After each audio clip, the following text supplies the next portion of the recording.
Hypothyroidism. हायपोथायरॉइडिझमचे 3 प्रकार आहेत.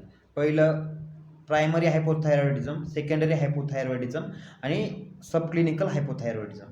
तर पहिलं प्रायमरी हायपोथायरॉइडिझम. प्रायमरी हायपोथायरॉइडिझममध्ये TSH हे वाढलेलं असते आणि T4 T3 हे कमी झालेले असतात.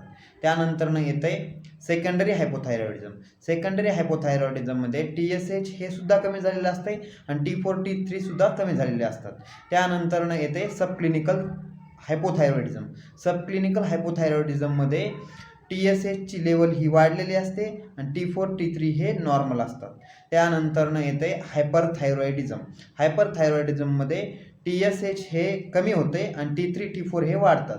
त्यानंतरनं सेकंडरी हायपोथायरॉइडिझम. सेकंडरी हायपोथायरॉइडिझममध्ये TSH सुद्धा वाढते, T3 T4 सुद्धा वाढतात.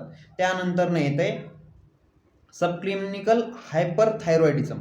सबक्लिनिकल हायपरथायरॉइडिझममध्ये काय येते तर सगळ्यात पहिल्यांदा T3 T4 हे नॉर्मल असतात आणि TSH हे कमी होते, याला म्हणतात